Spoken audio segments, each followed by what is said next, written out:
মাফ করা দেন। রমজান তো বৎসরে একবার আসে, আবার কখন আসবে কে জানে, পাবো কি পাবো না এটাও জানি না, কিন্তু কাল সকাল থেকে দুটা কাজ করুন,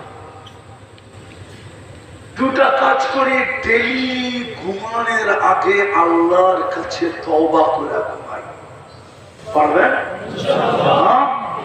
শুধু এতটুকু বললেই হবে, উজু করতে হবে না, মুসল্লা বিছাইতে হবে না, নামাজ পড়তে হবে না, শুধু হাতও উঠাইতে হবে না, মুখ দিয়ে শুধু বললেই হবে আল্লাহ আমি তওবা করে ঘুমাইলাম।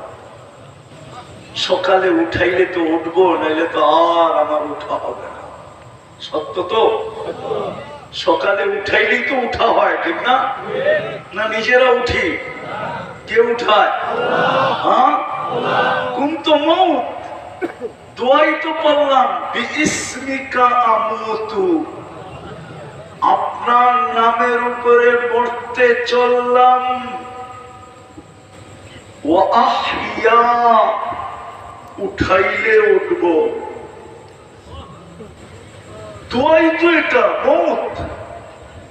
এই জন্য ঘুমানোর সময় পায়ে হাত দিয়া বলি, বিশেষ করে যুবকদেরকে বলি, ডেলি ঘুমানোর সময় মুখ দিয়া বলো আল্লাহ তওবা করে ঘুমাইলাম। পারা যাবে? আল্লাহ মাপ চেয়ে ঘুমাইলাম, পারা যাবে?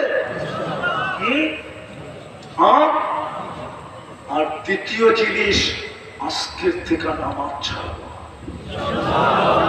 আজকের থেকে নামাজ নামাজ নামাজ নামাজ ছাড়বো না। আমাদের জন্য এতটুকুই যথেষ্ট। রমজান আসলে রোজা রাখা, ডেলি আল্লাহর কাছে মাপ চাওয়া, আর 5 ওয়াক্ত নামাজ পড়া।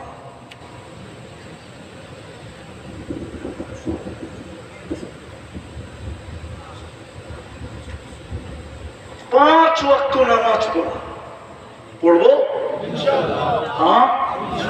বুঝা যাবেন যে হ্যাঁ, ওর চেয়ে বড় নিমক হারাম কেউ নাই, ওর চেয়ে বড় অকৃতজ্ঞ কেউ নাই, ওর চেয়ে বড় অধম কেউ নাই, নিকৃষ্ট কেউ নাই।